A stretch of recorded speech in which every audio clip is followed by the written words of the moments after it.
I'm Ryan O'Dowd, and you're listening to Ryan's Audiobooks on the Issues Magazine YouTube channel.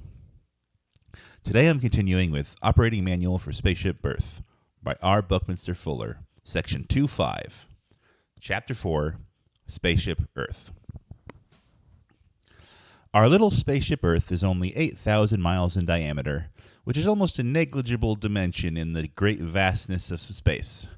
Our nearest star, our energy-supplying mothership, the Sun, is 92 million miles away, and our next nearest star is 100,000 times further away.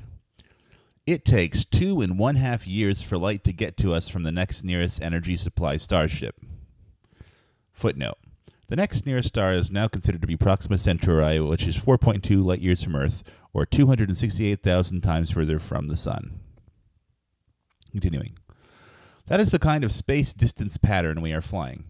Our little Spaceship Earth is right now traveling at 60,000 miles an hour around the Sun and is also spinning axially, which at the latitude of Washington, D.C. adds approximately 1,000 miles per hour to our motion. Each minute, we both spin at 100 miles and zip in orbit at 1,000 miles. That is a whole lot of spin and zip.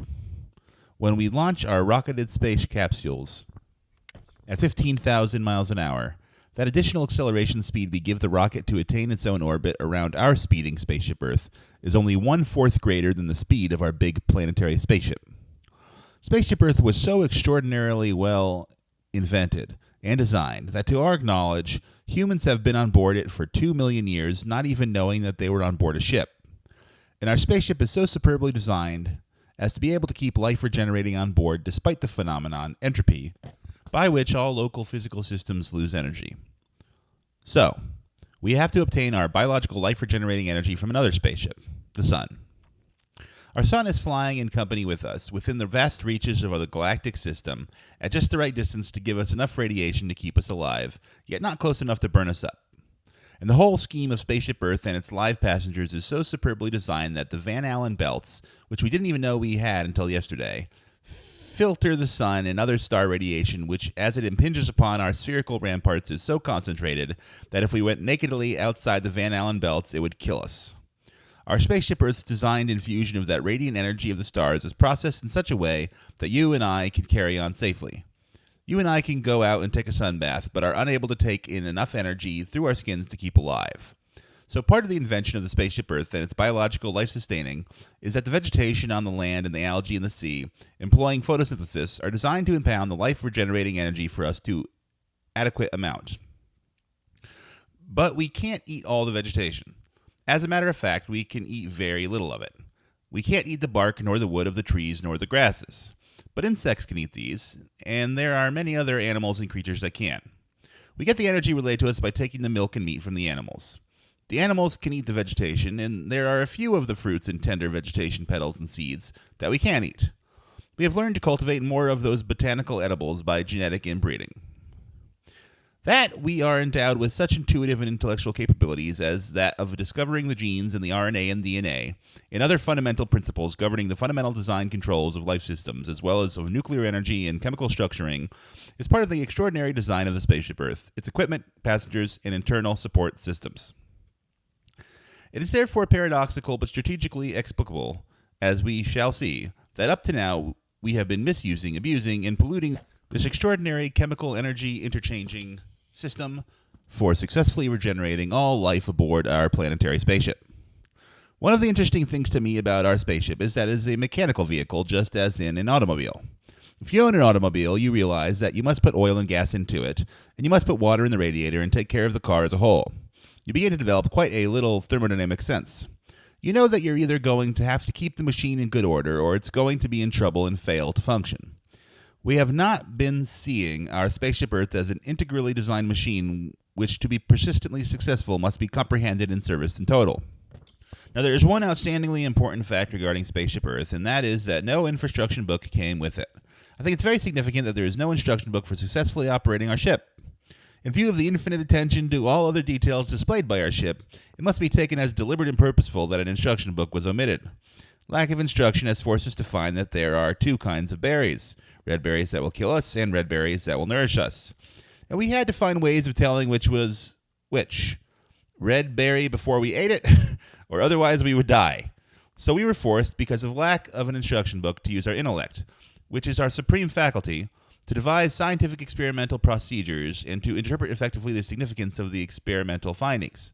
Thus, because the instruction manual was missing, we are learning how we safely can anticipate the consequences of an increasing number of alternative ways of extending our satisfactory survival and growth, both physical and metaphysical. Quite clearly, all life on Earth as designed and born is utterly helpless at the moment of birth. The human child stays helpless longer than does the young of any other species. Apparently, it is part of the invention man that he is meant to be utterly helpless through certain anthropological phases, and that when he begins to be able to get on a little better, he is meant to discover some of the physical leverage multiplying principles inherent in the universe, as well as the many non-obvious resources around him, which will further compoundingly multiply his knowledge, regenerating, and life-fostering advantages. I would say that designed into this Spaceship Earth's total wealth was a big safety factor which allowed man to be very ignorant for a long time until he had amassed enough experiences from which to extract progressively the system of generalized principles governing the increases of energy managing advantages over environment. The designed omission of the instruction book on how to operate and maintain Spaceship Earth and its complex life-supporting and regenerative systems has forced man to discover retrospectively just what his most important forward capabilities are. His intellect had to discover itself. Intellect, in turn, had to compound the facts of his experience. Comprehensive reviews of the compounded facts of experiences by intellect brought forth awareness of the generalized principles underlying all special and only superficially sensed experiences. Objective employment of those generalized principles in rearranging the physical resources of environment seems to be leading to humanity's eventual total success and readiness to cope with far vaster problems of the universe. To comprehend this total scheme, we note that long ago a man went through the woods, as you may have done, and I certainly have, trying to find the shortest way through the woods in a given direction.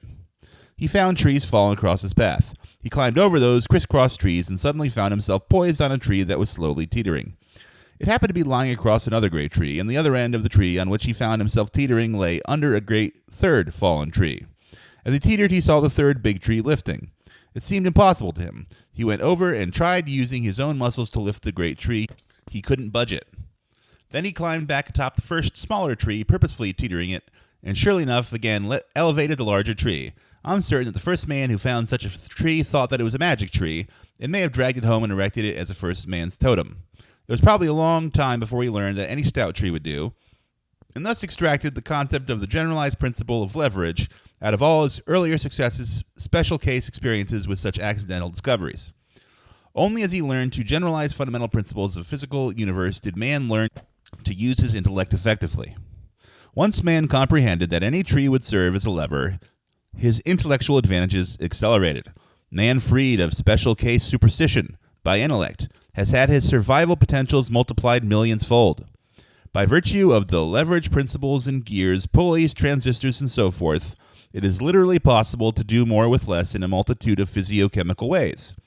Possibly it was this intellectual augmentation of humanity's survival and success through the metaphysical perception of generalized principles which may be objectively employed that Christ was trying to teach in the obscurely told story of the loaves and the fishes.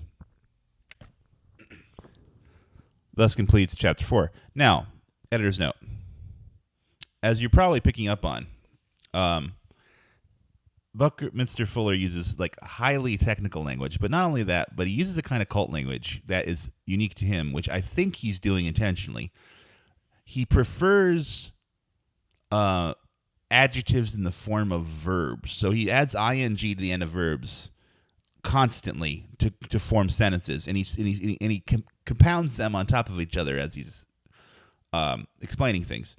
I think that this has to do with his desire to communicate himself as an engineer, that everything is a nesting set of variables, and that is kind of derived from a set of actions.